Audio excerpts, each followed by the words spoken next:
नमस्कार दोस्तों, सवाल आपके सामने लिखा हुआ है। वीडियो को पॉज करके खुद से प्रयास कर लेना, फिर हमारा सॉल्यूशन देखना। कहा गया है सवाल में कि जैसे देखिए पहला लाइन में कहा जा रहा है कि ए बी का 3 गुना ज़्यादा तेज़ी से काम कर सकता है, यानी कि अगर बी की क्षमता 1 तो ए की क्षमता 3 गुना क्षमता है। लेकिन एक लाइन और है, इसको भी आप पढ़ लीजिए। इसमें कहा जा रहा है कि बी सी से 50% अधिक तेज़ी से काम कर सकता है। इसका मीनिंग ये हुआ कि अगर सी की क्षमता 100, जिससे तुलना किया गया ना उसे हम 100 लेते हैं हमेशा, तो बी की क्षमता क्या होगा 150। मतलब ये सब तो आपका एकदम आराम से निकलना चाहिए। दैट मीन्स रेशियो क्या हो जाएगा, इनके एफिशिएंसी का रेशियो क्या हो जाएगा, बी और सी के एफिशिएंसी का रेशियो 3 और 2 का। अब कहा जा रहा है इस लाइन पे आ जाइए, ए जो है वो बी की तुलना में 3 गुना सक्षम है, 3 गुना तेज है, तो ए की एफिशिएंसी क्या हो जाएगी 9 हो जाएगी। ठीक है। अब तीनों मिलकर डी की मदद से 8 दिन में काम पूरा करता है। सवाल में ऐसा कहा गया है। मतलब देखिए यहाँ डी की मदद से, जैसे हम लोग आम भाषा में जो सेंस लेते हैं वो सेंस यहाँ पर नहीं होगा। जैसे आम भाषा में अगर आपसे कोई कहता है कि फलाने की मदद से हमने इस काम को जल्दी कर लिया, तो आप ये समझेंगे कि फलाना जो था वो उसको बस मदद किया है, पूरी एफिशिएंसी के साथ उसका हेल्प नहीं किया है, मतलब उसमें पार्टिसिपेट नहीं किया पूरी एफिशिएंसी के साथ, बस मदद किया है। लेकिन इस सवाल में आपको ये समझना है कि डी जो है वो अपनी पूरी एफिशिएंसी से लगा हुआ रहा है। दैट मीन्स ये मदद नहीं किया है, डी सिर्फ मदद नहीं करने नहीं गया है, बल्कि ए बी सी और डी चारों ही मिलकर के उस काम को कितने दिनों में पूरा किया है, 8 दिन में। अब कहा जा रहा है कि डी अकेला उसे 24 दिन में कर देता है। इसका मतलब क्या हुआ कि जब चारों मिल जाता है तो 8 दिन में होता है, अकेला डी रहता है तो 24 दिन में होता है। तो चारों की एफिशिएंसी अकेले डी की एफिशिएंसी का 3 गुना है, क्योंकि टाइम 3 गुना कम लग रहा है। अकेले डी करता है तो 24 दिन लगता है ना, यानी 3 गुना टाइम लग रहा है। तो अगर समय 3 गुना लग रहा है यानी एफिशिएंसी 1/3 है। तो ए प्लस बी प्लस सी, ए प्लस बी प्लस सी, और इसमें डी को भी जोड़ दीजिए, है ना, ए बी सी और डी। इसकी एफिशिएंसी अगर 3 है तब डी की एफिशिएंसी 1 है। यही कहने का मतलब हुआ जैसा सवाल में कहा गया है। ठीक है। अब बताइए डी का 1 और इन चारों का, मतलब इसमें डी भी शामिल है ना, इनका एफिशिएंसी 3, तो ए प्लस बी प्लस सी का एफिशिएंसी कितना बचा 2, और डी का एफिशिएंसी 1 है ना। अब देखिए इससे ये समझ में आता है कि ए प्लस बी प्लस सी का जो एफिशिएंसी है उसका आधा एफिशिएंसी डी का है। तो ए प्लस बी प्लस सी का एफिशिएंसी टोटल कितना है, 9 3 12 2 14। तो डी का एफिशिएंसी कितना हो जाएगा बंधु, इसका आधा यानी 7। ठीक है।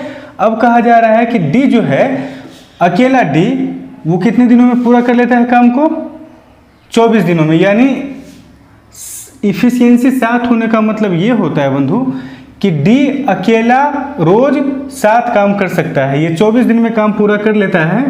दैट मीन्स टोटल वर्क हमारा कितना होगा 24 गुना 7। अब कहा जा रहा है आपसे, अब कहा जा रहा है कि ए और डी अगर मिल जाए, अच्छा ए और डी मिल जाएगा तो रोज 9 काम ए कर देगा, 7 काम डी कर देगा, यानी 16 काम रोज हो जाएगा। तो जो टोटल वर्क है उसका 71.3/7, अगर आप इसको तोड़िएगा तब क्या हो जाएगा 7 7 49 7, यानी 497 3 500/7। 500/7% का मतलब 5/7, 500/7%। टोटल वर्क कितना है उसका 500/7%, यानी बटा 100 से आप गुना कीजिएगा, परसेंटेज को हटाइएगा तब, तो ये आपका 2 0 गया। मतलब इतना काम को यहाँ 7 से भी 7 को काट दीजिए, मतलब 24 पचे 120 कार्य को दोनों मिल करके कितने दिनों में करेगा। जब दोनों मिल जाएगा तो 16 काम पर डे होगा। तो 16 से हम डिवाइड कर देंगे, आप काटिए इसको, 2 और 15 यानी 7.5 आपका आंसर हो जाएगा। डी नंबर ऑप्शन सही है। ठीक है, पहला सवाल हो गया। देखिए इसमें एक जगह थोड़ा सा कुछ स्टूडेंट को परेशानी होती है क्या, जो कम्बिनेशन ऑफ रेशियो को ठीक से नहीं समझते हैं कि अगर P plus Q plus R अनुपात R 7:2 है तो P प्लस Q और आर का अनुपात क्या 5:2 होगा? डेफिनेटली होगा। जैसे कन्फ्यूजन क्या होता है कि ठीक है आर यहाँ पर तो 2 है, लेकिन क्या आर यहाँ पर भी 2 ही होगा?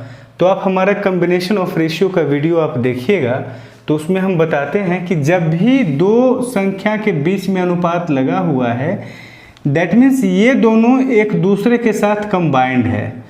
समझ रहे मेरी बात को? अगर ऐसा लिखा हुआ रहे A/B 7:3 और A/D 5:2, ठीक है, तो यहाँ पर और यहाँ पर का A समान नहीं हुआ, ये अलग A हो गया और ये अलग A हुआ, ठीक है। लेकिन अगर इनके साथ कंबाइंड रहता तब बात अलग होती। कंबाइंड होने का मतलब होता ये है कि R का जो यहाँ वैल्यू होगा वही R का यहाँ वैल्यू होगा। जैसे यही वाला आपके सामने देखिए है, अगर हम अलग से एक और रेशियो लिख देते हैं, अब ज़्यादा क्लियर हो जाएगा। P/S 3:2, तो क्या P का वैल्यू यहाँ भी 3 ही होगा? तो नहीं, ये अलग अनुपात है, ये कंबाइंड इसके साथ नहीं है, इसलिए हम इस 3 को यहाँ पर हम नहीं कह सकते हैं।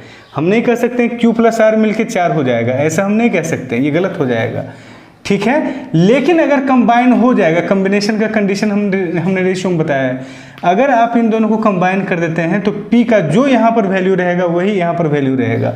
और जब रेशियो दो संख्या के बीच में लगा हुआ रहता है, इसका मतलब ये है कि ये दोनों एक दूसरे के साथ क्या है? कंबाइंड है।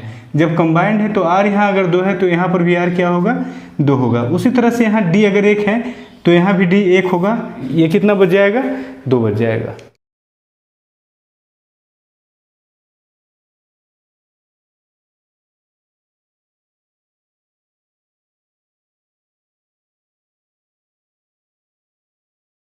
देखिए, जब भी इस तरह का सवाल आता है जिसमें इलेक्ट्रिसिटी बिल का 2 पार्ट होता है, एक रेंटल होता है। रेंटल मतलब आप इलेक्ट्रिसिटी कंज्यूम कीजिए या नहीं, बिजली बत्ती पंखा वगैरह चलाइए या नहीं, एक भी यूनिट उठे या नहीं, उतना पेमेंट आपको देना पड़ेगा, वो फिक्स होता है, ठीक है। उसको आप कितना यूज़ कर रहे हैं यूनिट या नहीं यूज़ कर रहे हैं उससे कोई लेना देना नहीं है, ठीक है।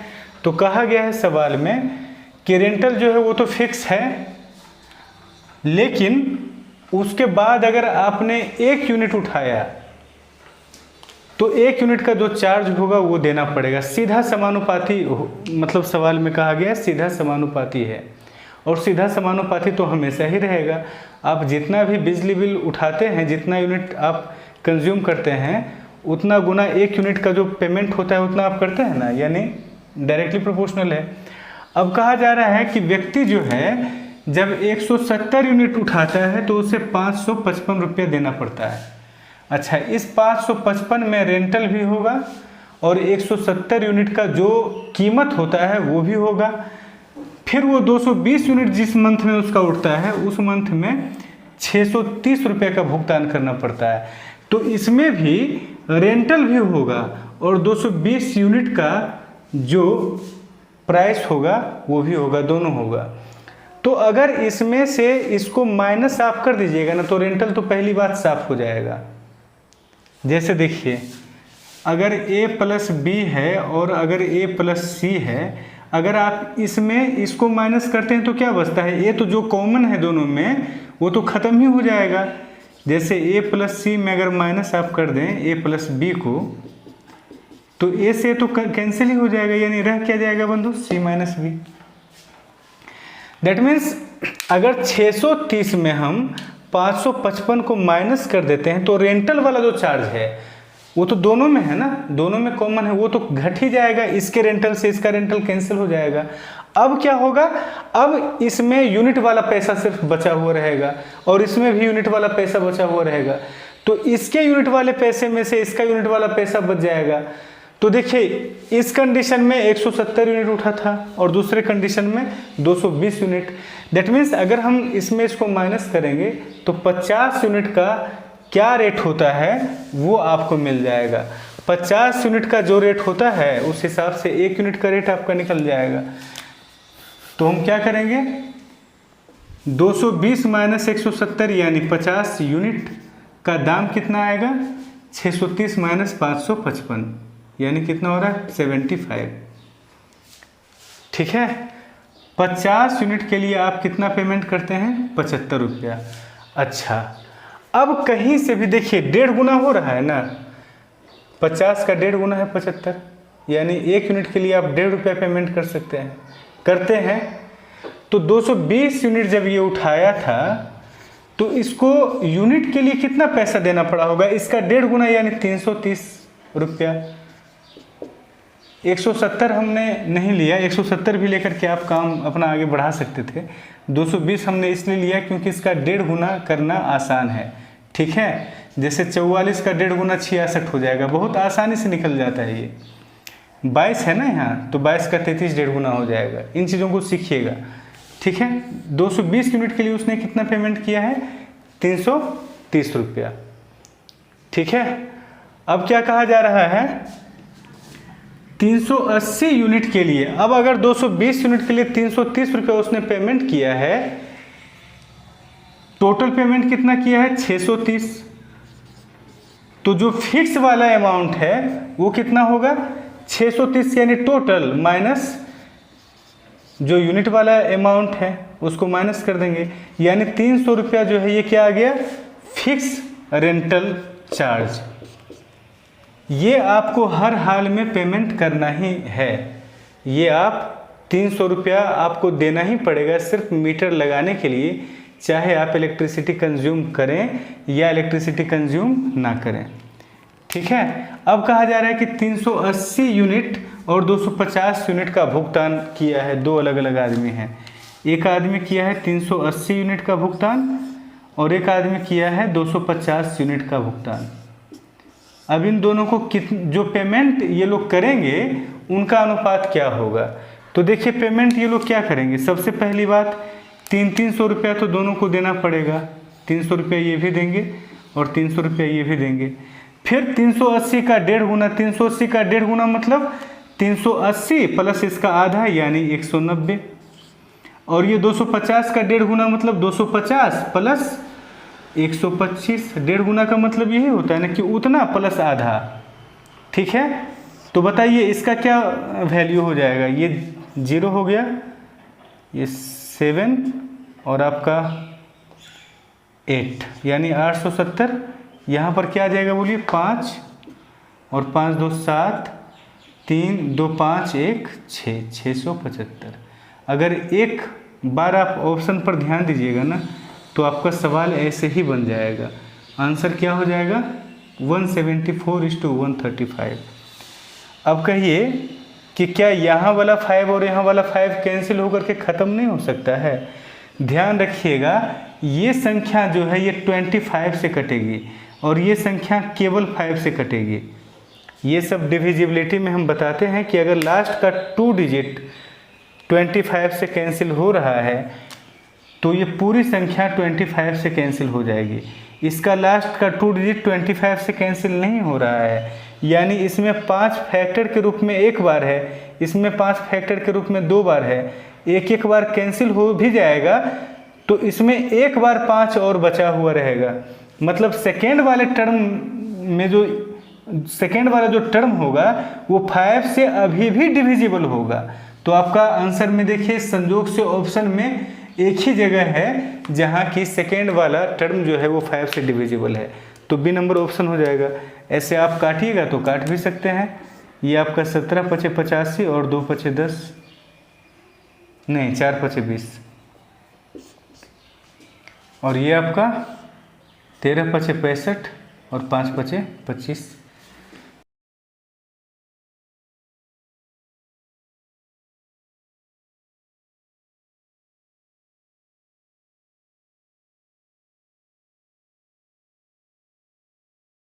कहा गया है सवाल में कि एक चित्र है जिसमें लाल और हरे रंग का जो प्रयोग है वो किया गया है और उनका अनुपात रेड और ग्रीन का रेशियो क्या है बंधु 2:3। ये पूरे चित्र का रेशियो दिया गया है, मतलब पूरे चित्र में रेड और ग्रीन किस रेशियो में है 2:3 के रेशियो में। अच्छा, अब ऊपर का जो आधा चित्र है उसमें ग्रीन और रेड। देखिए यहाँ लाल और हरा कहा गया है और यहाँ ग्रीन और रेड यानी हरा और लाल कहा गया है। तो इन चीज़ों का ध्यान में रखना है एग्जाम में हमेशा। अगर ये उल्टा कर दिया रेशियो तो आपका गलत आंसर आ जाएगा, ठीक है।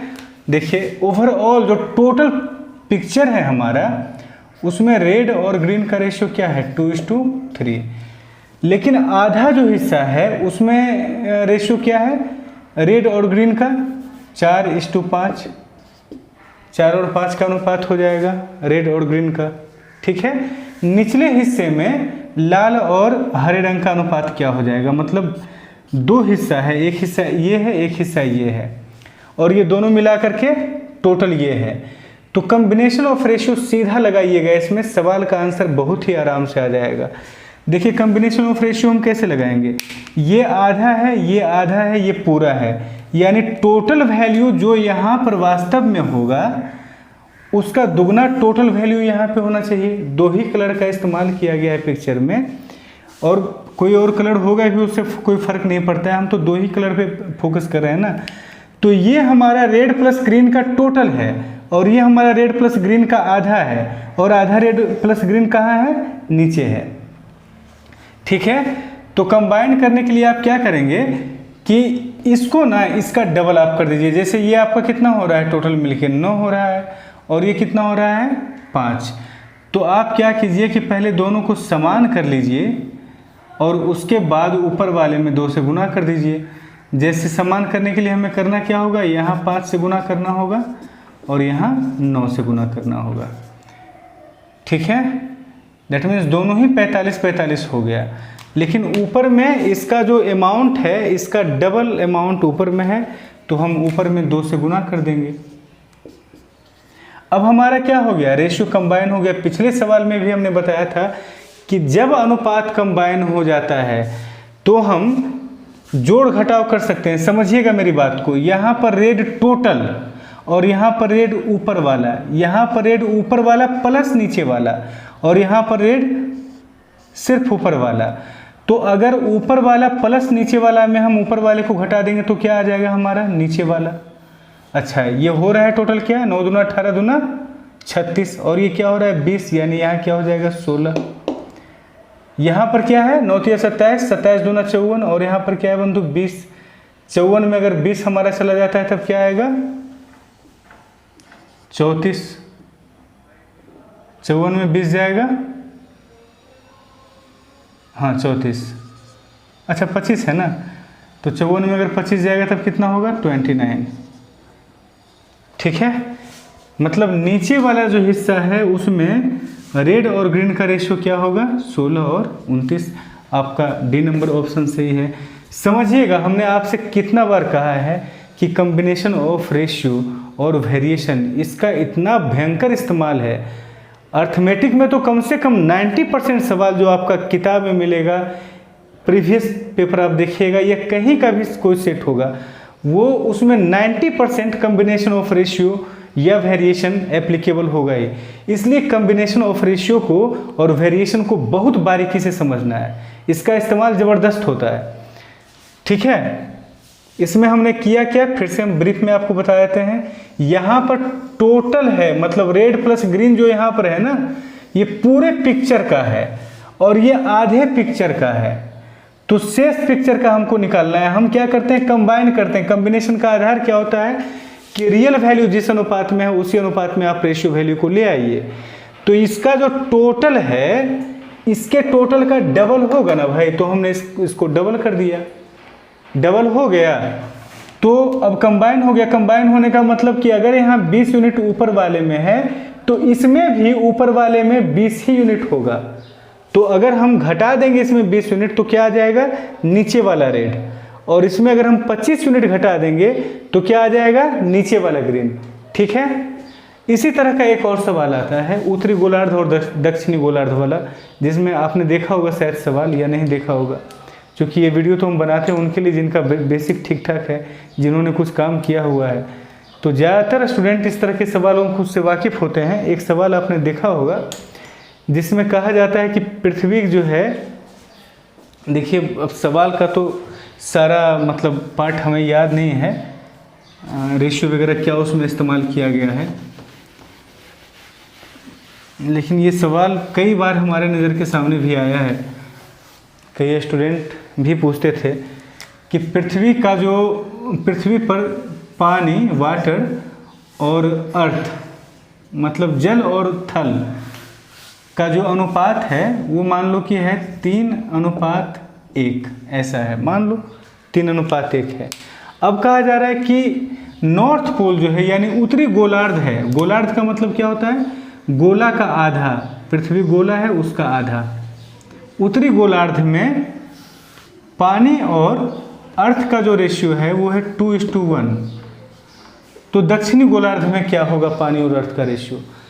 एलिगेशन से भी इस सवाल को आप बना सकते हैं, लेकिन एलिगेशन ज़्यादा कठिन होगा, ध्यान रखना। एलिगेशन से ज़्यादा टाइम लगेगा, कम से कम 20-25 मिनट का अंतर हो, 20-25 सेकेंड का अंतर हो जाएगा, जो कि काफ़ी मायने रखता है। इस सवाल में एलिगेशन बिल्कुल भी मत लगाइएगा, combination of ratio best approach है इस सवाल के लिए। देखिए ये है टोटल अर्थ में वाटर और अर्थ का रेशियो, अर्थ यानी मिट्टी, ठीक है, अर्थ यानी मिट्टी, यानी जो थल है ये जल है और ये स्थल है।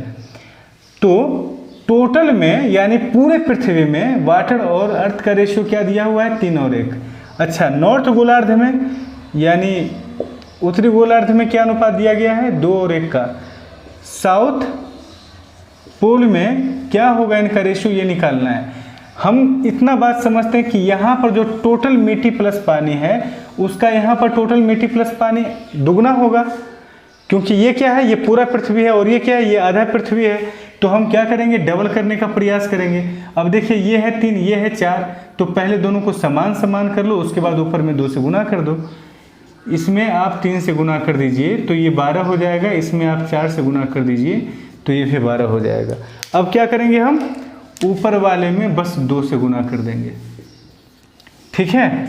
अब क्या करेंगे, ये टोटल वाटर हो गया पूरे पृथ्वी का वाटर, और ये उत्तरी गोलार्ध का वाटर हो गया, और दोनों कंबाइन है, ध्यान रखना। अगर कंबाइन नहीं था, पहले था 3:1 और 2:1 ऐसे था ना, तो ये टोटल पृथ्वी का वाटर था और ये सिर्फ नॉर्थ का वाटर था। लेकिन आप यहाँ पर 3 में 2 घटा के 1 नहीं लिख सकते हैं, क्यों, क्योंकि ये दोनों एक दूसरे के साथ कंबाइन नहीं है। इसका 3 यूनिट कुछ और होगा, इसका 2 यूनिट कुछ और होगा, इसका 1 यूनिट कुछ और होगा, इसका 1 यूनिट कुछ और होगा। उस हिसाब से तो यहाँ 0 आ जाएगा आंसर इस तरफ, ठीक है। तो जब तक कंबाइन हम नहीं कर लेते हैं पूरे अनुपात को, जोड़ घटाव हम नहीं करते हैं उसमें। अब हम देखिए कंबाइन हमने कर लिया है सही प्रोसेस से, अब हम माइनस करते हैं। ये हो गया 9, 9 दूना 18, 18 में गया 8 यानी 10। दूसरा क्या है 6, 6 में 4 गया यानी 2। अनुपात क्या हो गया बंधु, 5:1। आप समझ रहे हैं बात को। देखिए 5:1 आ गया है। अगर आप चाहें कि एलिगेशन हम लगा दें इसमें, तो एलिगेशन से भी बना सकते हैं आप। ये 3 और ये 1 था, ये क्या है 2 और ये 1 है। अब ध्यान दीजिएगा, एलिगेशन में आपको क्या करना होगा, नॉर्थ गोलार्ध, साउथ गोलार्ध और ये टोटल अर्थ। नॉर्थ गोलार्ध वाला में आप देखिए कोई एक चीज़ को लेकर के चलिए, या तो वाटर या फिर अर्थ। ये वाटर है, ये अर्थ है। अच्छा, तो वाटर क्या हो जाएगा 2/3, ठीक है। साउथ गोलार्ध का वाटर हमें पता नहीं है, लेकिन ओवरऑल का वाटर हमें पता है 3/4। अब यहाँ हम एलिगेशन लगाएंगे, एलिगेशन लगाएंगे तो नीचे में रेशियो क्या आएगा, इसके टोटल अमाउंट का, मतलब इसके टोटल अमाउंट का और इसके टोटल अमाउंट का। तो ये और ये जो है इन दोनों का, नॉर्थ गोलार्ध और साउथ गोलार्ध का अनुपात क्या है, 1 और 1 का अनुपात, दोनों समान समान है, आधा आधा, यानी यहाँ रेशियो क्या होगा 1:1 का। अब इनका डिफरेंस आप निकालिएगा। डिफरेंस निकालने के लिए आप आसान करने के लिए क्या कीजिएगा, यहाँ 3 से गुना कीजिएगा और यहाँ 4 से गुना कीजिएगा, तब आपका नीचे में दोनों जगह 12 आ गया, यानी 9 में 8 गया, तो ये हो जाएगा 1/12। 1/12 भाग का मान 1, तो इधर भी आपका डिफरेंस 1/12 ही आना चाहिए। लेकिन ये इससे ज़्यादा था तो ये इससे कम होगा, यानी 9/12 में आप 1/12 ऐड कीजिएगा, 9/12 में 1/12 आप ऐड कीजिएगा तो आएगा क्या बंधु, 10/12।